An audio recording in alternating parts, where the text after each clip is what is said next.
श्रीकृष्णपरब्रह्मणे नमः। ॐ श्रीकृष्णपरब्रह्मणे नमः। श्रीमद्भगवद्गीता षोडशोऽध्यायः दैवासुरसम्पद्विभागयोगः। श्रीभगवानुवाच अभयं सत्त्वसंशुद्धिः ज्ञानयोगव्यवस्थितिः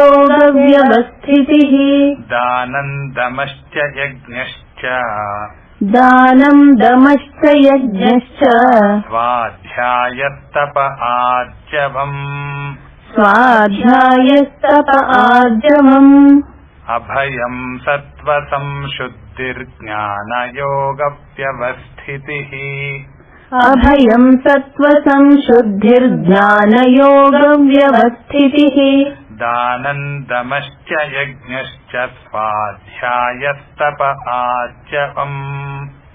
दानं दमश्च यज्ञश्च स्वाध्यायस्तप आर्जवम्। अभयं सत्त्वसंशुद्धिर्ज्ञानयोगव्यवस्थितिः दानं दमश्च यज्ञश्च स्वाध्यायस्तप आर्जवम्। अभयं सत्त्वसंशुद्धिर्ज्ञानयोगव्यवस्थितिः दानं दमश्च यज्ञश्च स्वाध्यायस्तप आर्जवम्। अहिंसा सत्यमक्रोधः त्यागः शान्तिरपैशुनम् दया भूतेष्वलोलुप्त्वम् मार्दवम् ह्रीरचापलम्।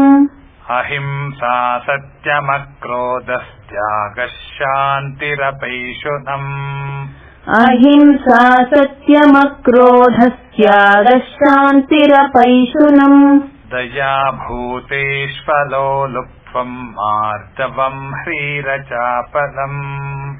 दया भूतेष्वलोलुप्त्वम् मार्दवम् ह्रीरचापलम्। अहिंसा सत्यमक्रोधस्त्यागः शान्तिरपैशुनम् दया भूतेष्वलोलुप्त्वम् मार्दवम् ह्रीरचापलम्। अहिंसा सत्यमक्रोधस्त्यागः शान्तिरपैशुनम् दया भूतेष्वलोलुप्त्वम् मार्दवम् ह्रीरचापलम्। तेजः क्षमा धृतिः शौचम् अद्रोहो नातिमानिता भवन्ति सम्पदन् दैवीम् अभिजातस्य भारत। तेजः क्षमा धृतिः शौचमद्रोहो नातिमानिता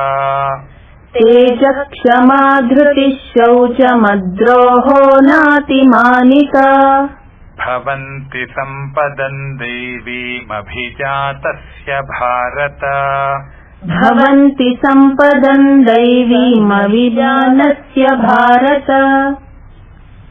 तेजः क्षमा धृतिः शौचमद्रोहो नातिमानिता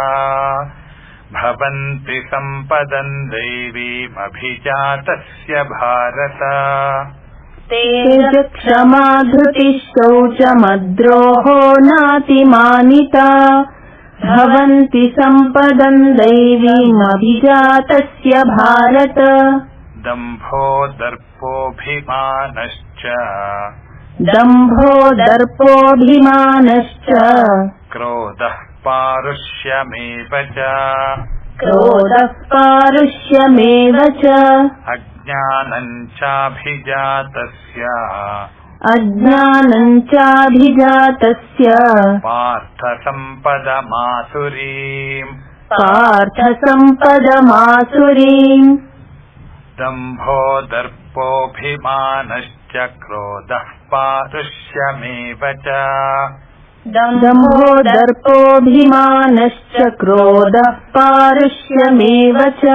अज्ञानम् चाभिजातस्य पार्थसम्पदमासुरीम् अज्ञानम् चाभिजातस्य पार्थसम्पदमासुरीम् दम्भो दर्पोऽभिमानश्च क्रोधः पारुष्यमेव च अज्ञानम् चाभिजातस्य पार्थसम्पदमासुरीम् दम्भो दर्पोऽभिमानश्च क्रोधः पारुष्यमेव च अज्ञानम् चाभिजातस्य पार्थसम्पदमासुरीम् दैवी सम्पद्विमोक्षाय निबन्धायासुरीमता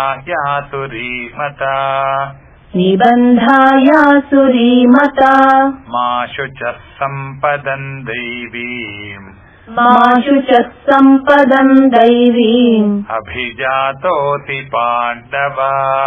अभिजातोऽसि पाण्डव दैवी सम्पद्विमोक्षाय निबन्धायासुरीमता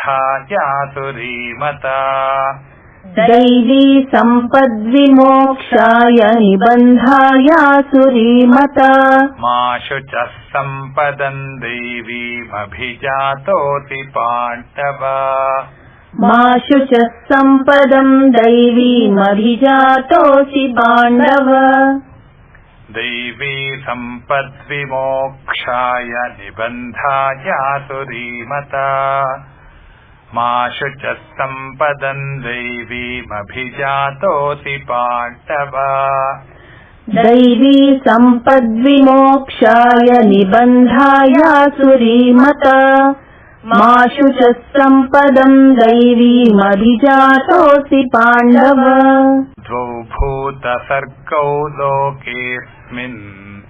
द्वौ भूतसर्गौ लोकेऽस्मिन् दैव आसुर एव च दैवो विस्तरशः प्रोक्त आसुरम् पार्थ मे शृणु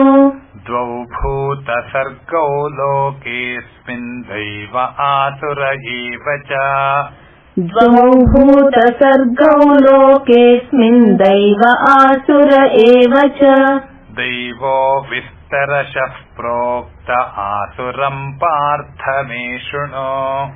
दैवो विस्तरशः प्रोक्त आसुरम् पार्थ मे शृणु द्वौ भूतसर्गौ लोकेऽस्मिन् दैव आसुर एव च दैवो विस्तरशः प्रोक्त आसुरम् पार्थ मे शृणु द्वौ भूतसर्गौ लोकेऽस्मिन् दैव आसुर एव च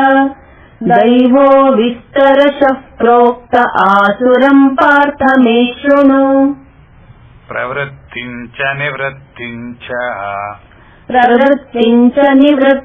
च जनान विदुरासुराः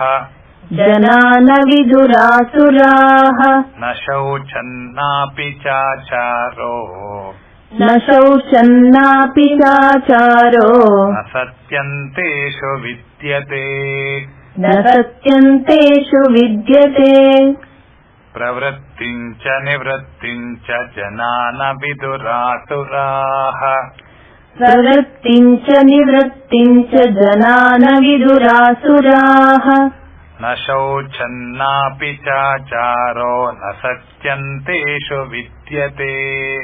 न शौचन्नापि चाचारो न सत्यन्तेषु विद्यते प्रवृत्तिम् च निवृत्तिम् च जनान विदुरासुराः न शौचन्नापि चाचारो न सत्यन्तेषु विद्यते प्रवृत्तिम् च निवृत्तिम् च जना न विदुरासुराः न शौचन्नापि चाचारो न सत्यम् तेषु विद्यते असत्यमप्रतिष्ठन्ते असत्यमप्रतिष्ठन्ते जगदाहुरनीश्वरम् जगदाहुरनीश्वरम् अपरस्परसम्भूतम् अपरस्परसम्भूतम् किमन्यत् कामहैतुकम् किमन्यत् कामहैतुकम् असत्यमप्रतिष्ठन्ते जगदाहुरनीश्वरम् असत्यमप्रतिष्ठन्ते जगदाहुरनीश्वरम् अपरस्परसम्भूतम् किमन्यत् कामहैतुकम् अपरस्परसम्भूतम् किमन्यत् कामहैतुकम् असत्यमप्रतिष्ठन्ते जगदाहुरनीश्वरम् अपरस्परसम्भूतम् किमन्यत् कामहैतुकम् असत्यमप्रतिष्ठन्ते जगदाहुरनीश्वरम् अपरस्परसम्भूतम् किमन्यत् कामहैतुकम् एतान् दृष्टिमवष्टभ्य नष्टात्मानोऽल्पबुद्धयः नष्टात्मानोऽल्पबुद्धयः प्रभवन्त्युग्रकर्माणः क्षयाय जगतो हिताः क्षयाय जगतो हिताः एतान् दृष्टिमवष्टभ्य नष्टात्मानोऽल्पबुद्धयः एतान् दृष्टिमवष्टभ्य नष्टात्मानोऽल्पबुद्धयः प्रभवन्त्युग्रकर्माणः क्षयाय जगतो हिताः प्रभवन्त्युग्रकर्माणः क्षयाय जगतो हिताः एतान् दृष्टिमवष्टभ्य नष्टात्मानोऽल्पबुद्धयः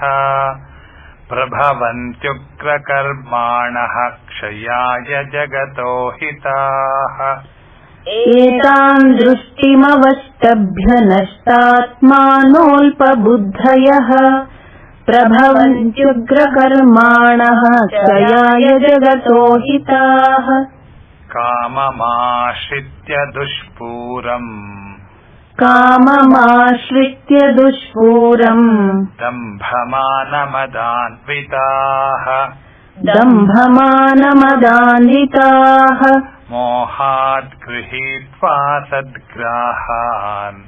मोहाद् गृहीत्वा सद्ग्राहान् प्रवर्तन्ते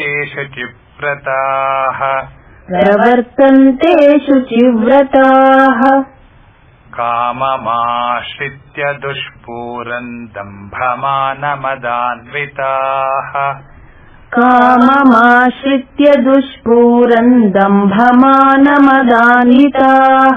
मोहाद् गृहीत्वा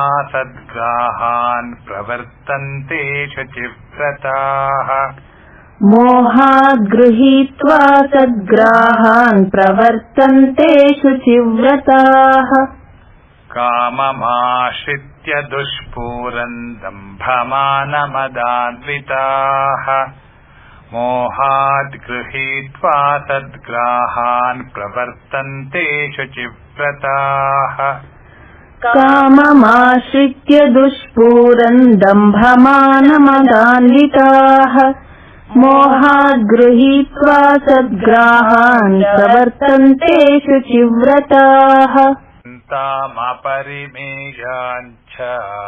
चिन्तामपरिमेयाञ्च प्रलयान्तामुपाश्रिताः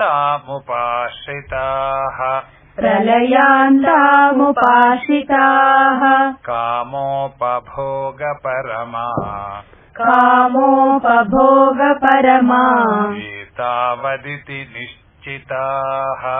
एतावदिति निश्चिताः चिन्तामपरिमेयाञ्च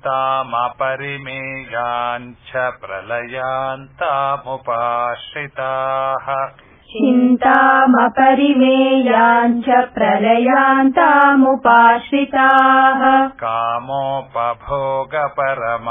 एतावदिति निश्चिताः कामोपभोगपरमा एतावदिति निश्चिताः चिन्तामपरिमेयाञ्च प्रलयान्तामुपाश्रिताः कामोपभोगपरमा एतावदिति निश्चिताः चिन्तामपरिमेयाञ्च प्रलयान्तामुपाश्रिताः कामोपभोगपरमा एतावदिति निश्चिताः आशापाशशतैर्बद्धाः आशापाशशतैर्बद्धाः कामक्रोधपरायणाः कामक्रोधपरायणाः ईहन्ते कामभोगार्थम् ईहन्ते कामभोगार्थम् अन्यायेनार्थसञ्चयान् अन्यायेनार्थसञ्चयान् आशापाशशतैर्बद्धाः कामक्रोधपरायणाः आशापाशशतैर्बद्धा कामक्रोधपरायणाः ईहन्ते कामभोगार्थमन्यायेनार्थसञ्चयान् ईहन्ते कामभोगार्थमन्यायेनार्थसञ्चयान् आशापाशशतैर्बद्धाः कामक्रोधपरायणाः ईहन्ते कामभोगार्थमन्यायेनार्थसञ्चयान् आशापाशशतैर्बद्धा कामक्रोधपरायणाः ईहन्ते कामभोगार्थमन्यायेनार्थसञ्चयान् इदमद्य मया लब्धम् इदमद्य मया लब्धम् इमं प्राप्स्ये मनोरथम् इमं प्राप्स्ये मनोरथम् इदमस्तीदमपि मे इदमस्तीदमपि मे भविष्यति पुनर्धनम् भविष्यति पुनर्धनम् इदमद्य मया लब्धमिमं प्राप्स्ये मनोरथम् इदमद्य मया लब्धमिमं प्राप्स्ये मनोरथम् इदमस्तीदमपि मे भविष्यति पुनर्धनम् इदमस्तीदमपि मे भविष्यति पुनर्धनम् इदमद्य मया लब्धमिमं प्राप्स्ये मनोरथम् इदमस्तीदमपि मे भविष्यति पुनर्धनम् इदमद्य मया लब्धमिमं प्राप्स्ये मनोरथम् इदमस्तीदमपि मे भविष्यति पुनर्धनम् असौ मया हतः शत्रुः असौ मया हतः शत्रुः हनिष्ये चापरानपि हनिष्ये चापरानपि ईश्वरोऽहमहं भोगी ईश्वरोऽहमहं भोगी सिद्धोऽहं बलवान् सुखी सिद्धोऽहं बलवान् सुखी असौ मया हतः शत्रुर्हनिष्ये चापरानपि असौ मया हतः शत्रुः हनिष्ये चापरानपि ईश्वरोऽहमहं भोगी सिद्धोऽहं बलवान् सुखी ईश्वरोऽहमहं भोगी सिद्धोऽहं बलवान् सुखी असौ मया हतः शत्रुर्हनिष्ये चापरानपि ईश्वरोऽहमहं भोगी सिद्धोऽहं बलवान् सुखी असौ मया हतः शत्रुर्हनिष्ये चापरानपि ईश्वरोऽहमहं भोगी सिद्धोऽहं बलवान् सुखी आढ्योऽभिजनवानस्मि आढ्योऽभिजनवानस्मि कोऽन्योऽस्ति सदृशो मया कोऽन्योऽस्ति सदृशो मया यक्ष्ये दास्यामि मोदिष्य यक्ष्ये दास्यामि मोदिष्य इत्यज्ञानविमोहिताः इत्यज्ञानविमोहिताः आड्योऽभिजनवानस्मि कोऽन्योऽस्ति सदृशो मया आड्योऽभिजनवानस्मि कोऽन्योऽस्ति सदृशो मया यक्ष्ये दास्यामि मोदिष्य इत्यज्ञानविमोहिताः यक्ष्ये दास्यामि मोदिष्य इत्यज्ञानविमोहिताः आड्योऽभिजनवानस्मि कोऽन्योऽस्ति सदृशो मया यक्ष्ये दास्यामि मोदिष्य इत्यज्ञानविमोहिताः आड्योऽभिजनवानस्मि कोऽन्योऽस्ति सदृशो मया यक्ष्ये दास्यामि मोदिष्य इत्यज्ञानविमोहिताः अनेकचित्तविभ्रान्ता मोहजालसमावृताः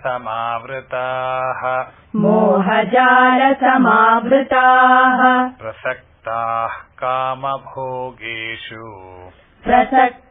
कामभोगेषु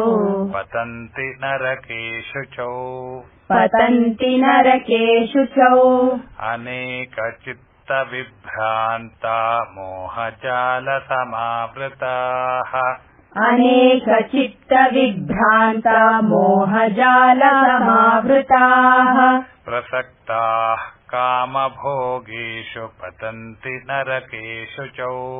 प्रसक्ताः कामभोगेषु पतन्ति नरकेषु च अनेकचित्तविभ्रान्ता मोहजालसमावृताः प्रसक्ताः कामभोगेषु पतन्ति नरकेषु च अनेकचित्तविभ्रान्ता मोहजालसमावृताः प्रसक्ताः कामभोगेषु पतन्ति नरकेषु च आत्मसम्भाविताः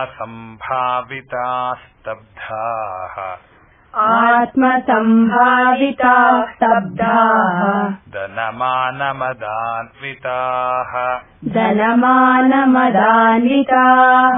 यजन्ते नाम यज्ञैस्ते दम्भेनाविधिपूर्वकम्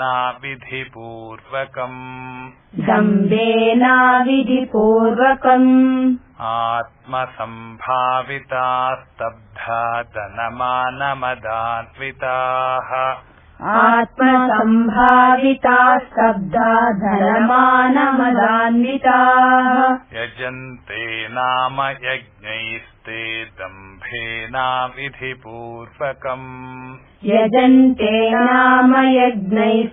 दम्भेनाविधिपूर्वकम्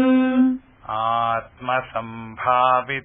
स्तब्धा धनमानमदान्विताः यजन्ते नाम यज्ञैस्ते दम्भेनाविधिपूर्वकम् आत्मसम्भाविताः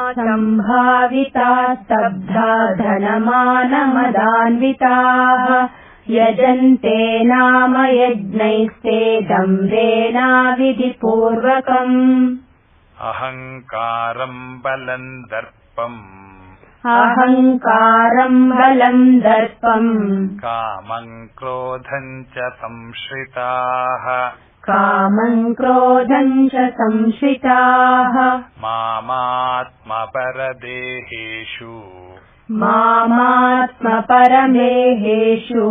प्रद्विषन्तोऽभ्यसूयकाः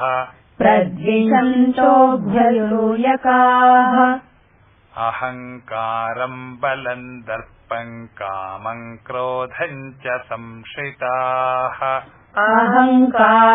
बलम् दर्पम् कामम् क्रोधम् च संश्रिताः मामात्मपरदेहेषु प्रद्विषन्तोऽभ्यसूयकाः मामात्मपरदेहेषु प्रद्विषन्तोऽभ्यसूयकाः अहङ्कारम् बलम् दर्पम् कामम् क्रोधम् च संश्रिताः मामात्मपरदेहेषु प्रद्विषन्तोऽभ्यसूयकाः अहङ्कारम् बलम् दर्पम् कामम् क्रोधम् च संश्रिताः मामात्मपरदेहेषु प्रद्विषन्तोऽभ्यसूयकाः तानहं द्विषतः क्रूरान् संसारेषु नराधमान्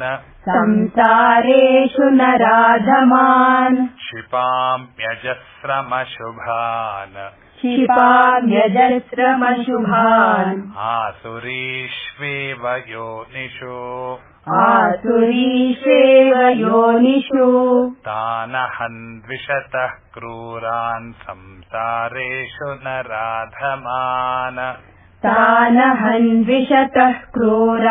संसारेषु नराधमान् क्षिपाम्यजस्रमशुभानासुरीष्वेव योनिषु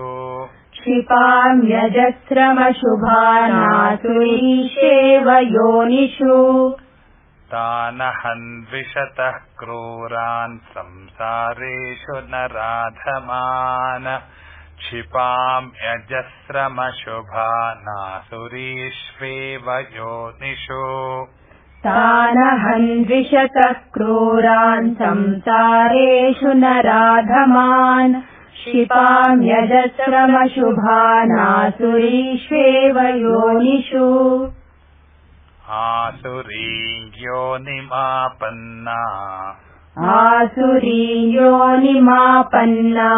मूढा जन्मनि जन्मनि मामप्राप्यैव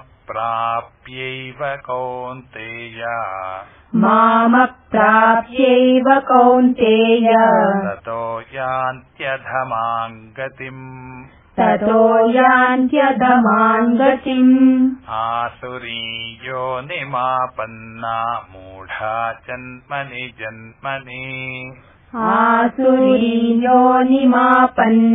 मूढा जन्मनि जन्मनि मामप्राप्यैव कौन्तेय ततो यान्त्यधमाम् गतिम्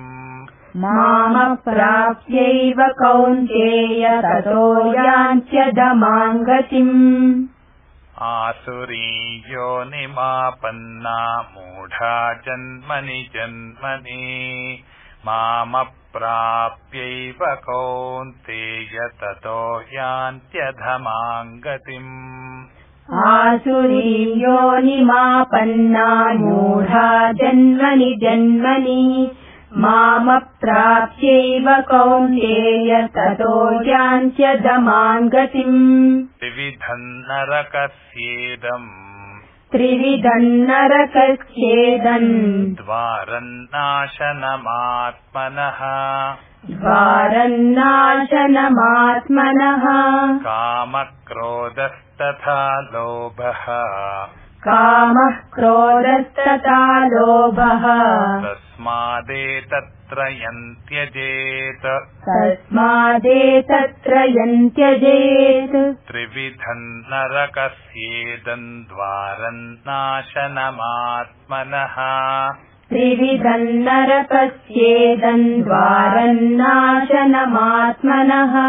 कामक्रोधस्तथा लोभस्तस्मादेतत्त्रयम् त्यजेत्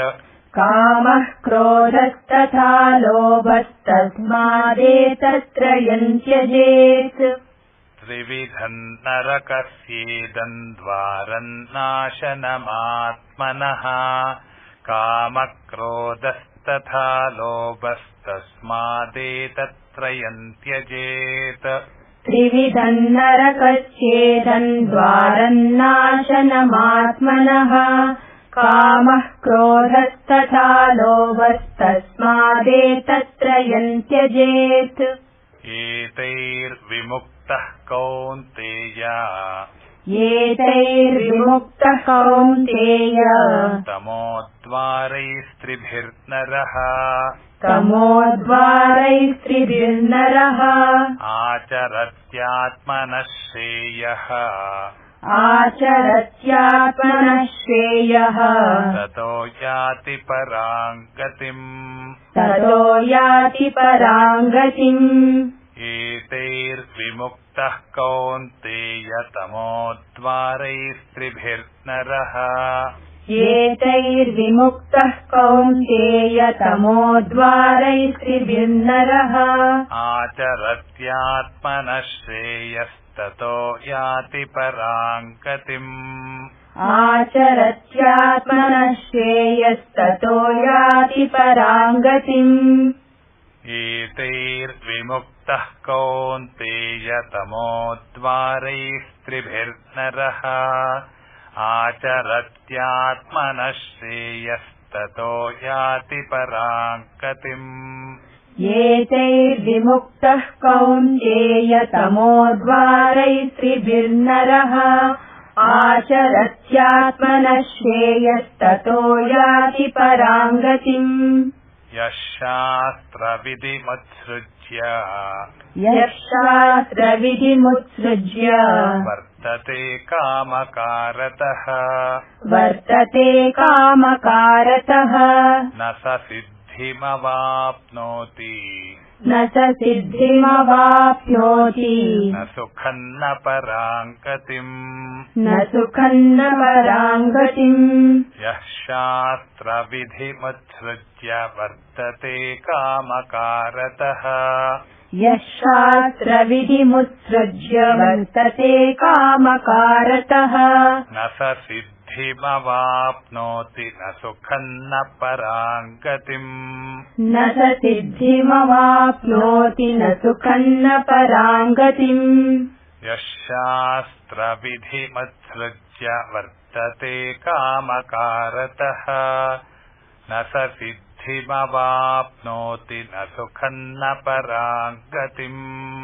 यः शास्त्रविधिमुत्सृज्य वर्तते कामकारतः न स सिद्धिमवाप्नोति न सुखम् न पराम् गतिम्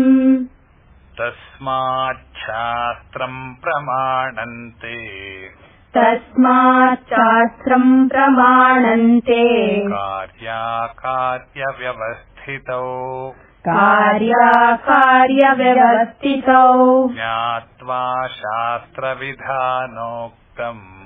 ज्ञात्वा शास्त्रविधानोक्तम् कर्म कर्तुमिहार्हसि कर्म कर्तुमिहार्हसि तस्माच्छास्त्रम् प्रमाणन्ते कार्याकार्यव्यवस्थितौ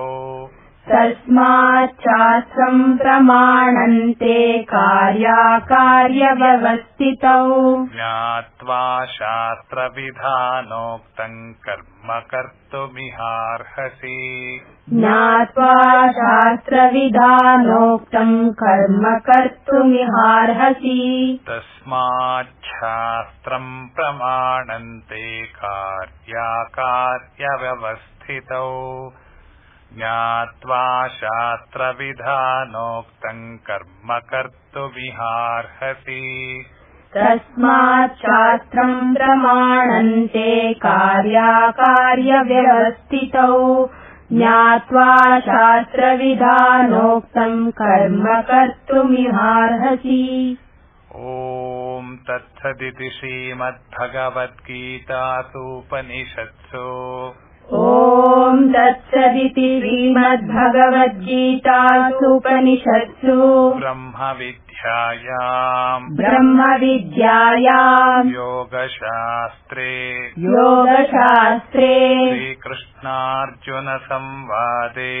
श्रीकृष्णार्जुनसंवादे दैवासुरसम्पद्विभागयोगो नाम षोडशोऽध्यायः दैवासुरसम्पद्विभागयोगो नाम षोडशोऽध्यायः।